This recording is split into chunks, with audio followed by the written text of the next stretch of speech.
The scent of old books and freshly baked cookies hung in the air, a comforting blend that always seemed to fill Grandpa Joe's living room. Sunlight streamed through the window, illuminating dust motes dancing in the air and highlighting the wrinkles etched around his kind eyes. 3 pairs of young eyes, belonging to his grandkids, Lily, Tom, and Maya, were glued to him, buzzing with anticipation.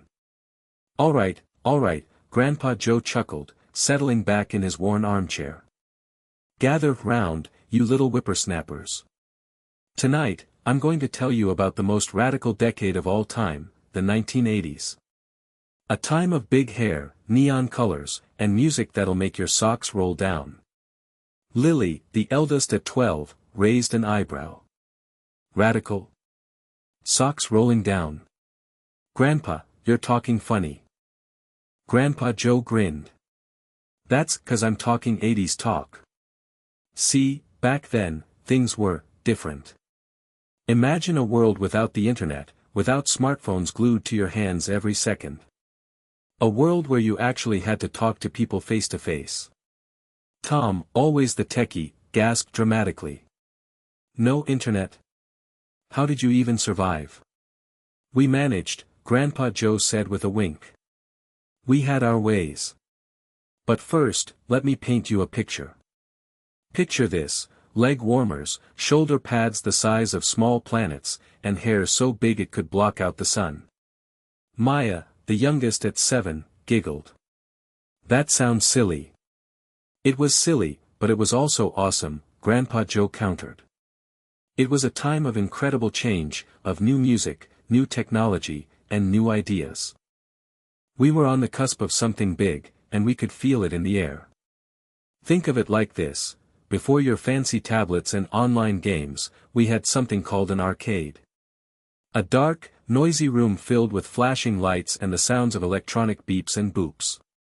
It was pure magic. He paused, a faraway look in his eyes. The 80s weren't always easy, mind you. There were struggles, tough times, just like any other era. But there was also a sense of community, of pulling together. We relied on each other in ways you might not understand today. We talked, we shared, we supported each other. It was a time of real connection. He leaned forward, his voice dropping to a conspiratorial whisper. But before I dive into all the nitty-gritty details, let me tell you about the music. Oh, the music. It was the soundtrack to our lives. We had cassette tapes, remember those? Little plastic rectangles that held all our favorite songs. And we made mixtapes for our friends, carefully selecting each song to express our feelings. It was an art form, I tell you. Now, where was I? Grandpa Joe asked, tapping his chin thoughtfully. Ah, yes. The music. Imagine, if you will, a world dominated by synthesizers, drum machines, and voices that could shatter glass. We had pop, rock, new wave, and everything in between. It was a glorious, noisy mess. He chuckled, a nostalgic gleam in his eyes. Michael Jackson was king, of course. Everyone tried to moonwalk, including yours truly. Let me tell you, it wasn't a pretty sight. I ended up tripping over the rug and nearly taking out Grandma's favorite lamp. Lily giggled. You tried to moonwalk, Grandpa? Oh, I tried, he said with a grin. And failed spectacularly. But that didn't stop me from belting out Billie Jean at the top of my lungs in the shower. Your grandma still teases me about that. Tom, ever the curious one, piped up. What about Madonna? Was she popular too? Popular? She was a phenomenon. Grandpa Joe exclaimed. She was bold, she was daring, and she challenged everything. Every girl wanted to dress like her, with the lace gloves and the wild hair. And the music videos. They were like mini-movies. We'd all gather around the TV to watch them when they premiered on MTV. He paused, a thoughtful expression on his face. MTV, that was another game changer. Before MTV, you mostly just heard music on the radio. But MTV showed you the artists, their style, their attitude. It made the music even more exciting. Maya, who was drawing pictures on a notepad, looked up. "Did you have favorite songs, Grandpa?" "Oh, hundreds," he said. "But if I had to pick a few, well, there was Livin' on a Prayer by Bon Jovi. That song could get anyone pumped up. And Sweet Child O' Mine by Guns N' Roses, a classic love song. And of course, anything by Prince. He was a musical genius. He snapped his fingers. And don't forget the power ballads. Every band had one, a slow, emotional song with soaring vocals and dramatic guitar solos. Perfect for slow dancing at the school dance." Grandpa Joe leaned back in his chair, lost in thought. "We spent hours listening to music. We'd record songs off the radio onto cassette tapes, hoping to catch our favorites. And we'd make mixtapes for our friends, carefully curating each song to create the perfect mood. It was a way of sharing our feelings, of connecting with each other." He smiled. Music was more than just entertainment back then. It was a way of life. It was a way of expressing ourselves, of rebelling against the norm, of finding our place in the world. And it was loud. Very, very loud. He chuckled, remembering the booming bass and the screeching guitars. Those were the days. "But," Grandpa Joe said, a mischievous twinkle in his eye, "the biggest shock for you young uns is probably going to be this: we didn't have the internet. Can you imagine? No Google, no YouTube, no TikTok. Just, nothing." The grandkids stared at him in disbelief. Tom, the tech whiz, looked particularly stricken. "But, how did you find anything out? How did you do research for school projects?" "Ah, that's where the library came in," Grandpa Joe explained. "It was this magical place filled with books. Walls and walls of them. If you needed to know something, you went to the library and looked it up. Remember those card catalogs, Lily? With all the little drawers filled with index cards?" Lily nodded slowly, vaguely remembering seeing one in a museum. "I think so." Each card told you where to find a book on a specific topic, Grandpa Joe continued. It was a whole system. And if you couldn't find what you were looking for, you asked the librarian. They were like walking encyclopedias. He chuckled, remembering a particular incident. "I had this huge history project in 10th grade about the Roman Empire. I spent weeks at the library, poring over books, taking notes on index cards. It was a lot of work, but I learned so much. And I actually enjoyed it. There was something satisfying about physically searching for information, about holding a real book in your hands." Maya frowned. "That sounds hard." It was different, Grandpa Joe conceded. But it wasn't necessarily harder. It just required different skills. We had to be patient, persistent, and resourceful. We couldn't just type a question into Google and get an answer in seconds. We had to dig, to explore, to think for ourselves. He leaned forward, his voice becoming more serious. "And that's something I think you kids are missing out on today. You have all the information in the world at your fingertips, but you don't always know how to find it, how to evaluate it, how to use it effectively. The internet is a powerful tool, but it can also be a crutch. It can make you lazy, passive, and easily distracted." Tom, who had been silently absorbing everything, spoke up. "So, if you didn't have the internet, how did you keep up with the news?" "We read the newspaper," Grandpa Joe replied. Every morning, the newspaper would be delivered to our doorstep. It had all the local, national, and international news. And we watched the news on TV, of course. But we didn't have 24-hour news channels like you do today. We had the evening news, and that was it." He paused, thinking. "And we talked to each other. We discussed current events with our friends, our families, our neighbors. We debated, we argued, we shared our opinions. It was a way of staying informed and engaged in the world around us." Grandpa Joe smiled. It might sound primitive to you, but we managed to get by without the internet. We learned, we grew, we connected with each other. And in some ways, I think we were better off for it. Alright, now that I've thoroughly horrified you with tales of a world without the internet, Grandpa Joe said, a grin spreading across his face, let's move on to something a little more exciting. I'm talking about the arcade. He paused for dramatic effect, letting the word hang in the air. Maya's eyes widened. What's an arcade? An arcade, Grandpa Joe declared, was like a temple of fun. Imagine a dimly lit room filled with the flashing lights of hundreds of video games, the cacophony of electronic sounds, and the smell of popcorn and pizza hanging heavy in the air. It was sensory overload in the best possible way. Tom, suddenly interested, leaned forward. What kind of games did you play? Oh, we had everything, Grandpa Joe said, his voice filled with excitement. Pac-Man, Donkey Kong, Space Invaders, Galaga, Ms. Pac-Man, the list goes on and on. Each game was a world unto itself, with its own rules, its own challenges, its own characters. He closed his eyes for a moment, as if reliving the experience. The arcade was more than just a place to play games.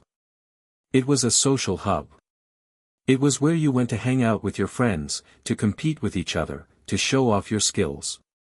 We'd spend hours there, pumping quarters into the machines, trying to beat our high scores. He chuckled, remembering a particular rivalry. There was this kid, Billy, who was the undisputed Pac-Man champion. He could play for hours on a single quarter. No one could beat him. Except for me, that one time. Lily raised an eyebrow skeptically.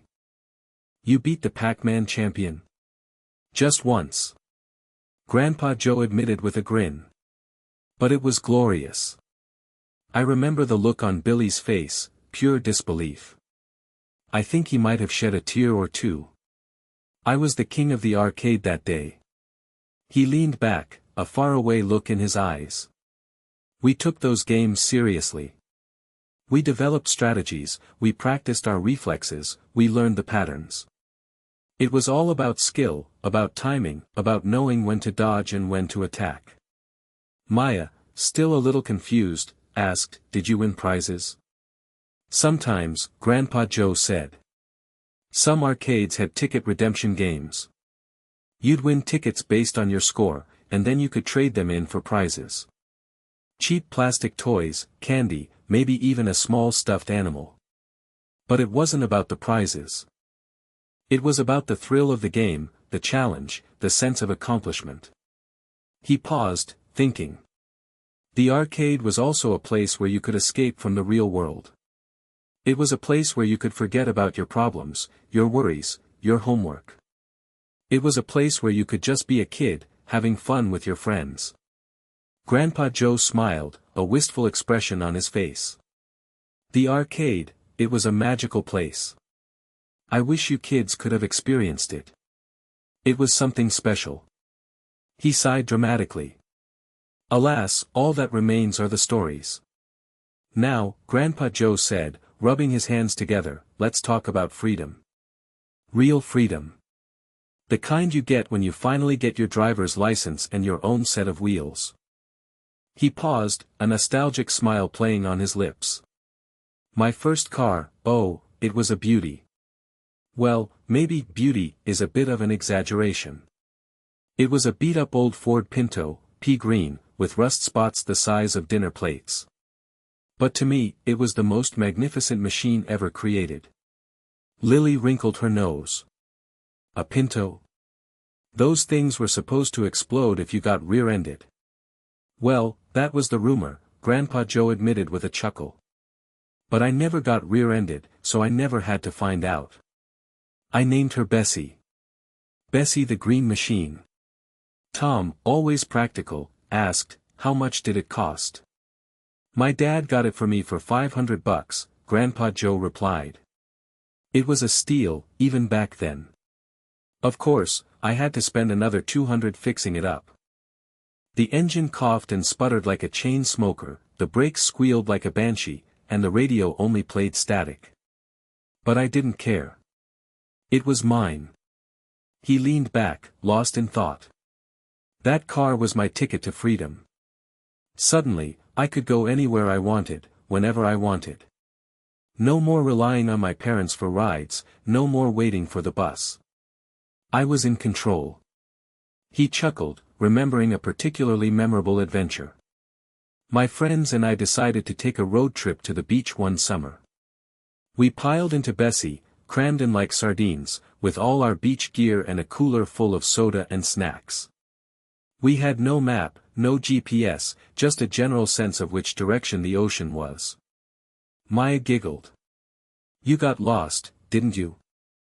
Oh, we got hopelessly lost, Grandpa Joe confirmed with a grin. We ended up driving down dusty backroads, through fields of sunflowers, and past more cows than I'd ever seen in my life. We even got a flat tire in the middle of nowhere. But we didn't care. We were having the time of our lives. He paused, a wistful expression on his face. We finally made it to the beach, hours later than we planned. The sun was already setting, and we were exhausted and covered in dust. But the feeling of finally arriving, of seeing the ocean stretching out before us, it was magical. He smiled. We spent the rest of the night swimming in the ocean, building bonfires, and telling stories under the stars. It was one of those perfect moments, the kind you never forget. Grandpa Joe leaned forward, his voice becoming more serious. That car taught me a lot about responsibility. I had to learn how to maintain it, how to drive safely, how to pay for gas and insurance. It was a big responsibility for a teenager, but it helped me grow up. He smiled. Bessie the green machine, she wasn't much to look at, but she gave me a lot of freedom, a lot of memories, and a lot of lessons. She was more than just a car. She was a part of my life. Now, prepare yourselves, Grandpa Joe announced, his eyes twinkling with mischief, for a journey into the depths of 80s fashion. He reached for a dusty photo album on the shelf behind him and carefully opened it. The grandkids gathered around, peering at the faded photographs. Oh, wow, Grandpa! Lily exclaimed, bursting into laughter. What are you wearing? The photo showed a younger Grandpa Joe, sporting a bright neon pink shirt, acid-washed jeans, and a hairstyle that defied gravity. His hair was teased to enormous proportions and held in place with what appeared to be an entire can of hairspray. That, Grandpa Joe said with a proud grin, was my going-out outfit. Very stylish, very trendy. At least, we thought so at the time. Tom snorted with laughter. You look ridiculous. Hey, fashion is subjective, Grandpa Joe protested good-naturedly. What looks ridiculous to you today was cutting-edge back then. We were all about bright colors, bold patterns, and big everything. Big hair, big shoulder pads, big earrings, the bigger, the better. Maya pointed to another photo. What are those things on your legs? Those, my dear, are leg warmers, Grandpa Joe explained. They were all the rage. You wore them with everything, jeans, skirts, even shorts. They were supposed to keep your legs warm during aerobics class, but we just wore them for fashion. He flipped through the pages, showing off more examples of his 80s wardrobe. There were photos of him in parachute pants, a members-only jacket, and a t-shirt with a picture of a Rubik's Cube on it. And don't forget the accessories, he said. We had neon-colored sunglasses, fingerless gloves, and boomboxes the size of small cars. We were a walking, talking explosion of 80s style. Lily shook her head in amusement. I can't believe you actually wore that stuff. Hey, everyone was wearing it, Grandpa Joe defended himself. It was the fashion of the time. And besides, it was fun. We didn't take ourselves too seriously. We just wanted to express ourselves and have a good time. He paused, a thoughtful expression on his face. Looking back, some of those outfits were definitely questionable. But they were also a reflection of the era. They were bold, they were daring, and they were unapologetically themselves. He closed the photo album and smiled. So, there you have it. A glimpse into the wonderful, wacky world of 80s fashion. I hope you learned something today. And remember, kids, never be afraid to experiment with your style. You never know what you might discover. He winked. Just maybe avoid the neon pink shirt. Alright, kids, Grandpa Joe said, his voice taking on a more serious tone. It wasn't all sunshine and rainbows in the 80s. There were tough times, too. Times when things weren't so easy. He paused, looking thoughtfully at his grandkids. The economy wasn't always great back then. There were recessions, job losses, and a lot of families struggled to make ends meet. Lily, sensing the shift in mood, asked, "Did you have a hard time, Grandpa?" Grandpa Joe nodded slowly. "Yeah, we did. My dad worked at the local factory, and one day, it closed down. Just like that. He was out of a job, and we didn't know what we were going to do." He leaned forward, his voice softening. "I remember the worry on my parents' faces. They tried to shield us from it, but we could feel it. There were a lot of sleepless nights, a lot of hushed conversations. We had to cut back on everything. No more eating out, no more new clothes, no more fancy vacations." Tom, ever the pragmatist, asked, "What did you do?" "We pulled together," Grandpa Joe said. "That's what families do. My mom took on a second job, cleaning houses.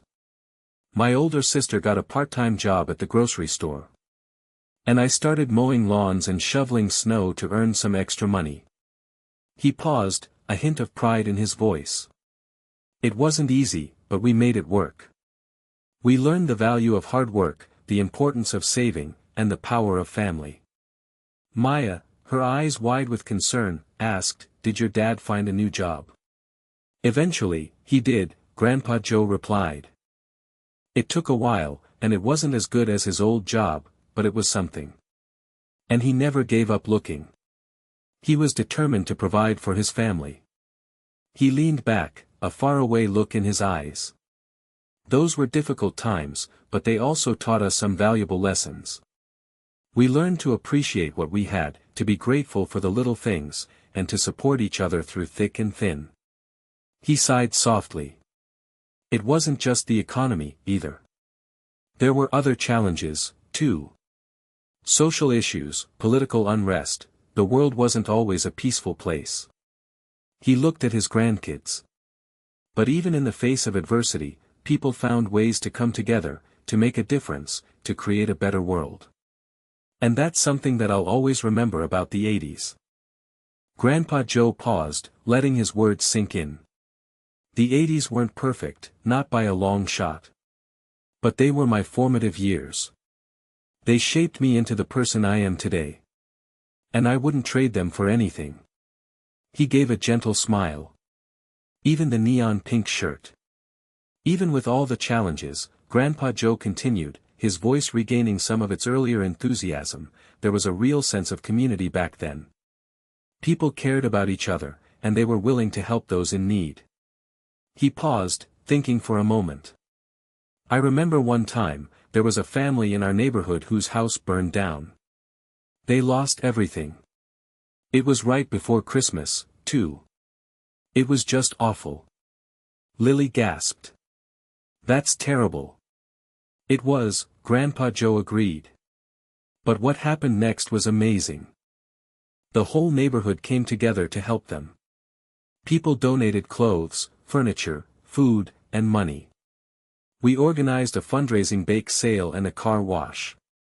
Everyone did what they could." He smiled, a warm feeling spreading across his face. It was incredible to see how much people cared. It didn't matter if you were rich or poor, young or old, everyone pitched in. It was a true testament to the power of community. Tom, always curious about the details, asked, "Did the family get back on their feet?" "They did," Grandpa Joe replied. "It took time, but they rebuilt their house, and they got back on their feet. And they were so grateful for all the help they received. It was a reminder that even in the darkest of times, there's always hope, and there's always someone willing to lend a hand. He leaned forward, his voice becoming more animated. And it wasn't just helping people in need. We also got involved in causes we believed in. There were protests against nuclear weapons, campaigns to protect the environment, and movements to fight for social justice. Maya looked confused. What's social justice? It means making sure everyone is treated fairly and equally, Grandpa Joe explained. It means fighting against discrimination and inequality. It's about creating a world where everyone has the opportunity to succeed. He paused, thinking back to his own experiences. I remember volunteering at a local soup kitchen, helping to serve meals to the homeless. It was eye-opening. It made me realize how fortunate I was and how important it was to give back to the community. He smiled. We might not have had all the technology you have today, but we had something just as important, a sense of purpose. We believed that we could make a difference in the world, and we were willing to work for it. Grandpa Joe leaned back, his eyes twinkling. The 80s weren't just about big hair and arcade games. They were also about standing up for what you believe in, helping those in need, and making the world a better place. And that's something I'm very proud of. He smiled warmly at his grandkids. It's important to remember that, no matter what decade you live in. Now, you might be wondering, Grandpa Joe said, a twinkle in his eye, if I ever found someone special during all those crazy 80s adventures. He paused for dramatic effect, glancing towards a framed photograph on the mantelpiece. The photo showed a younger Grandpa Joe, looking slightly less outrageous in his fashion choices, standing next to a beautiful woman with a bright smile. Lily, always the romantic, perked up. Is that Grandma? That's her, Grandpa Joe confirmed with a smile.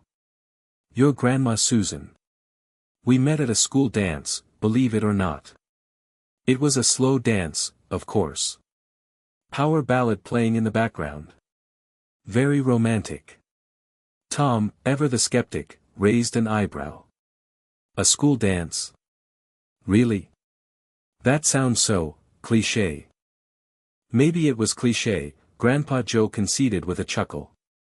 But it was our cliché. I saw her across the room, and I knew I had to talk to her. She was wearing this amazing dress, bright blue, with sequins. And she had the most beautiful smile I'd ever seen. He leaned forward, his voice softening. I was so nervous. I didn't know what to say. I just walked up to her and asked her to dance. And she said yes. Maya, her eyes wide with wonder, asked, what did you talk about? Oh, all sorts of things, Grandpa Joe replied. Music, movies, school. I don't even remember exactly. I was just so happy to be talking to her. She was smart, funny, and kind. And she actually seemed interested in what I had to say. He chuckled, remembering a particular detail. I spilled punch all over her dress during the dance. I was mortified. But she just laughed it off and said it added character. That's when I knew she was special. He paused, a dreamy expression on his face. We started dating shortly after that. We went to movies, concerts, and football games. We spent hours talking on the phone, sharing our hopes and dreams. He sighed contentedly. It wasn't always easy. We had our arguments, our disagreements. But we always worked through them. We learned to communicate, to compromise, and to support each other. He looked at his grandkids. Love isn't always easy, you know. It takes work, commitment, and a willingness to forgive. But it's also the most rewarding thing in the world. He smiled, his gaze returning to the photograph of Grandma Susan. She's been my best friend, my confidant, and my rock for over 40 years. And I can't imagine my life without her. Grandpa Joe leaned back, his voice filled with emotion. Finding love in the 80s was like finding a hidden treasure. It was something to be cherished, protected, and nurtured. And I'm so grateful that I found mine. He winked. Even if it started with spilled punch. You know, Grandpa Joe said, leaning forward conspiratorially, one of the things I miss most about the 80s is the way people connected with each other. It was different back then. We didn't have all the technology you have today to stay in touch. We actually had to talk to each other. He chuckled, remembering a particular incident. I remember one summer, my best friend, Mark, moved away to another state. It was devastating. We'd been inseparable since kindergarten. We did everything together, played baseball, rode our bikes, went to the arcade. And suddenly, he was gone. Lily frowned. That's sad. It was, Grandpa Joe agreed. But we found ways to stay in touch. We wrote letters to each other. Actual letters, with pen and paper. We'd tell each other about our lives, our friends, our experiences. It took time, but it was worth it. Tom, ever practical, asked, why didn't you just call him? We did, sometimes, Grandpa Joe replied. But long-distance calls were expensive back then. It wasn't like today, where you can call anyone, anywhere, anytime for free. We had to be strategic about our phone calls. He paused, a thoughtful expression on his face. But you know what? I think those letters meant more than a phone call ever could. They were tangible reminders of our friendship. We could hold them in our hands, reread them whenever we wanted, and feel connected to each other, even though we were miles apart. Maya, always sentimental, asked, are you still friends with Mark? I am, Grandpa Joe said with a warm smile. We don't see each other as often as we used to, but we still stay in touch. We talk on the phone, we email each other, and we even visit each other sometimes. Our friendship has lasted the test of time. He looked at his grandkids. The point is, we made an effort to stay connected. We didn't let distance or technology get in the way. We valued our friendship, and we were willing to work for it. He leaned back, his voice becoming more serious. I think that's something that's missing in today's world. You kids have so many ways to connect with each other, social media, texting, video games. But sometimes, I wonder if you're really connecting, or if you're just skimming the surface. He paused, considering his words. It's important to remember that real connection takes time, effort, and vulnerability. It means putting down your phones, looking people in the eye, and having meaningful conversations. It means being present, being engaged, and being truly interested in what others have to say. Grandpa Joe smiled. The 80s might not have had all the bells and whistles of today's technology, but we had something special, a genuine desire to connect with each other. And that's something I'll always cherish. He winked. Now, go call your friends. But maybe write them a letter too, just for fun. So, Grandpa Joe said, settling back in his armchair, a contented sigh escaping his lips. I've told you about the music, the fashion, the arcades, the cars, the challenges, the friendships, and the love. But what does it all add up to? What's the big takeaway from my 80s stories? He paused, looking thoughtfully at his grandkids. It's this, I'm grateful. I'm grateful for every experience I had, both good and bad. I'm grateful for the people who came into my life, and for the lessons I learned along the way. Lily, sensing the end of the story, asked, even the bad stuff, Grandpa? Even the bad stuff, Grandpa Joe confirmed. Because even the difficult times taught me something valuable. They taught me resilience, compassion, and the importance of appreciating what I have. He leaned forward, his voice becoming more earnest. Life isn't always easy, you know. There will be setbacks, disappointments, and moments when you feel like giving up. But it's important to remember that you're not alone. There are people who care about you, who believe in you, and who will help you through the tough times. Tom, always the analytical one, asked, so, what's the secret to a happy life, Grandpa? Grandpa Joe smiled. There's no secret formula, Tom. But if I had to give you one piece of advice, it would be this: be present. Appreciate the moment you're in. Don't dwell on the past, and don't worry too much about the future. Just focus on living each day to the fullest. He paused, thinking for a moment. And don't be afraid to take risks. Try new things, step outside your comfort zone, and embrace the unknown. You never know what amazing adventures might be waiting for you. Maya, always the innocent one, asked, "Did you have a happy life, Grandpa?" Grandpa Joe smiled, his eyes twinkling with warmth. "I did, Maya. I had a wonderful life. I had my share of ups and downs, but I wouldn't change a thing. I had a loving family, great friends, and a career that I enjoyed. And I got to experience the magic of the '80s. He chuckled, remembering all the crazy adventures. The '80s might seem like a long time ago, but they're still a part of me. They shaped me into the person I am today. And I'm grateful for every moment." Grandpa Joe leaned back, his voice filled with contentment. "So, that's my story, kids. The story of my life in the '80s. I hope you enjoyed it. And I hope you learned something from it." He smiled warmly at his grandkids. "Now, who wants some cookies?" He gestured towards the plate of freshly baked treats. The '80s might be over, but the memories, and the cookies, would last forever. "Now," Grandpa Joe said, as the grandkids reached for the cookies, the sweet aroma filling the room, "I want you to remember something. Every generation has its own '80s. Every generation has its own challenges, its own triumphs, its own unique experiences." He looked at Lily, Tom, and Maya, his eyes filled with love and wisdom. "Your generation is growing up in a very different world than I did.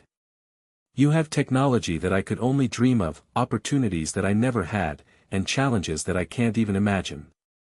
He paused, considering his words carefully. "But no matter what decade you live in, there are certain things that will always be important: kindness, compassion, honesty, integrity, and the ability to connect with others." Lily, thoughtful as always, asked, "So, what can we learn from the '80s, Grandpa?" "You can learn that life is full of surprises," Grandpa Joe replied. "You can learn that things aren't always what they seem. You can learn that even in the face of adversity, there's always hope." He smiled. "You can also learn that fashion is cyclical, and that someday, those neon colors and big hairstyles might come back into style." He winked, earning a chorus of giggles from his grandkids. Tom, ever the pragmatist, asked, "What about the technology? Should we try to live without the internet, like you did?" "No, no, no," Grandpa Joe said, shaking his head emphatically. "I'm not saying you should abandon technology. It's a powerful tool that can be used for good. But you need to use it wisely. Don't let it control you. Don't let it replace real human connection. And don't believe everything you read online." He leaned forward, his voice becoming more serious. "The most important thing is to be critical thinkers. Question everything, do your research, and form your own opinions. Don't just blindly accept what you're told." Maya, always eager to please, asked, "So, what do you want us to do, Grandpa?" Grandpa Joe smiled, his heart swelling with love. "I want you to be happy. I want you to be successful. I want you to be good people. And I want you to remember the stories I told you tonight. Because they're a part of your history, a part of your family, and a part of who you are." He paused, looking at each of his grandkids in turn. "The '80s might be gone, but the lessons I learned during that time will stay with me forever. And I hope they stay with you too." He smiled warmly. "Now, eat your cookies, and go make your own memories. The world is waiting for you." The sun began to set, casting long shadows across the room. The stories of the '80s faded into the twilight, but the lessons, the love, and the cookies remained, a sweet and lasting reminder of a time gone by, and a promise of a future yet to come. And as the last cookie disappeared, and the room grew darker with the setting sun, Grandpa Joe knew it was time to bring his stories to a close. He smiled at his grandkids, a deep, contented smile that spoke of a life well lived. "Well, kids," he said, his voice soft and warm, "I think that's all the 80s stories I have for tonight. I hope you enjoyed them. And I hope you learned something from them." Lily, Tom, and Maya all nodded, their faces thoughtful. They had been transported to another time, another world, a world that seemed both familiar and foreign. They had laughed, they had cried, and they had learned a lot about their Grandpa Joe, and about themselves. "Thank you, Grandpa," Lily said, speaking for all of them. "That was really interesting." "Yeah," Tom added. "I still can't believe you lived without the internet." Maya simply smiled and gave her grandpa a big hug. "I love you, Grandpa." Grandpa Joe hugged her back tightly. "I love you too, sweetheart. And I want you to remember something. No matter what happens in your lives, no matter what challenges you face, always remember the power of family, the importance of friendship, and the value of hard work." He paused, looking at each of them in turn. "The world is a big and complicated place, but you don't have to face it alone. You have each other, you have your family, and you have all the lessons I've taught you. And that's enough." He smiled. "Now, go on, get ready for bed. And dream big dreams. Because anything is possible, if you believe in yourself." As the grandkids got up to leave, Grandpa Joe watched them go, his heart filled with love and pride. He knew that they would face their own challenges, their own triumphs, and their own unique experiences. But he also knew that they were well equipped to handle whatever life threw their way. He had given them the gift of his stories, the gift of his wisdom, and the gift of his love. And that was the greatest gift of all. The house grew quiet as the grandkids went to bed. Grandpa Joe sat alone in his armchair, the memories of the 80s swirling around him like a warm blanket. He smiled, knowing that those memories would live on, not just in his heart, but in the hearts of his grandkids as well. And as he drifted off to sleep, he whispered a silent thank you to the decade that had shaped him, the decade that had taught him so much, and the decade that had given him so much to be grateful for. The 80s were over, but their spirit would live on forever, in the stories, the memories, and the love that he shared with his family. The end.